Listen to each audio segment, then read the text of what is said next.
कड़ी मेहनत के बाद राजा विक्रमादित्य ने एक बार फिर बेताल को पकड़ लिया।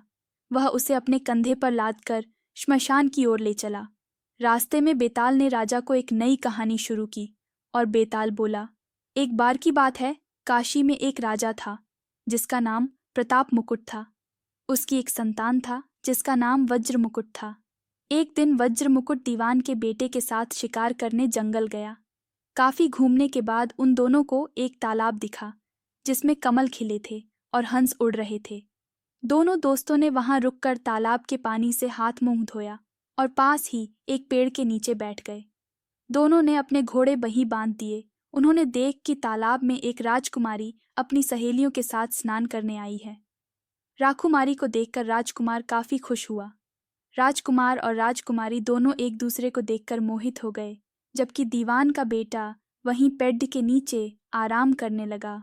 राजकुमार को देखते ही राजकुमारी ने बालों में से एक कमल का फूल निकाला, कान से लगाया, दांतों से कुतरा, पैरों के नीचे दबाया और फिर अपने छाती से लगाकर अपनी सहेलियों के साथ चली गई।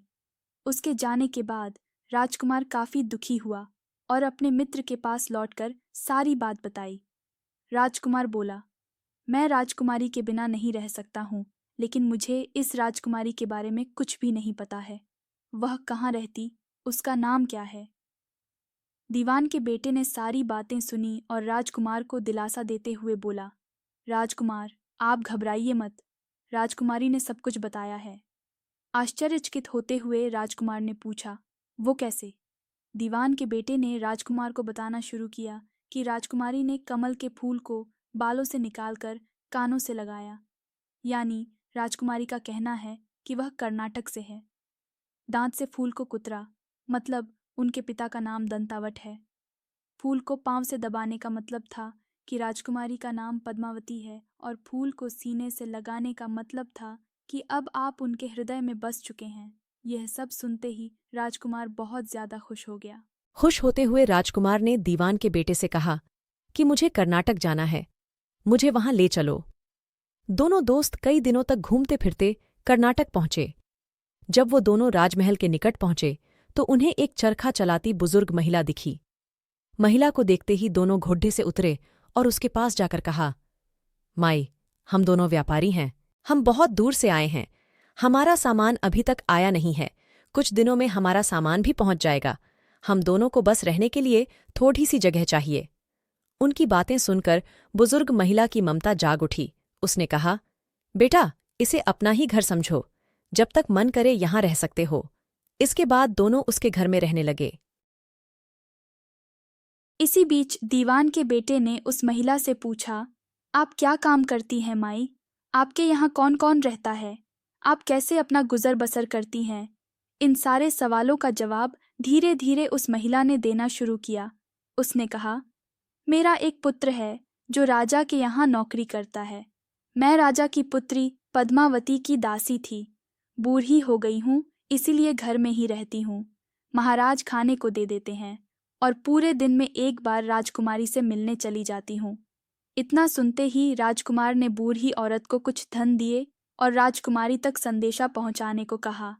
राजकुमार ने उस बूढ़ी महिला को कहा, माई, कल तुम जब राजकुमारी के पास जाओ तो उनसे कहना कि जेठ सुदी पंचमी को तुम्हें नदी के पास जो राजकुमार मिला था वो तुम्हारे राज्य में आ गया है। अगले दिन वो बूढ़ी औरत राजकुमार का संदेश लेकर राजकुमारी के पास गई। उस महिला की बात सुनते ही राजकुमारी गुस्सा हो गई। उन्होंने हाथों में चंदन लगाकर उस महिला के गाल पर तमाचा मारते हुए कहा, मेरे घर से निकल जाओ। बूढ़ी औरत ने घर लौटकर राजकुमार को सारी बातें बताई। महिला की बातें सुनकर राजकुमार चौंक गया।